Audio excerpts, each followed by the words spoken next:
The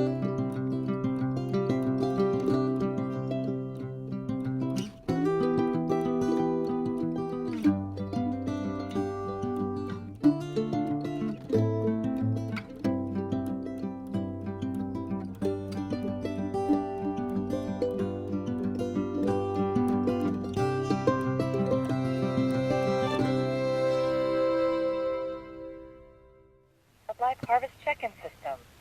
After you complete the survey, you will receive a confirmation number. It is important that you keep this number.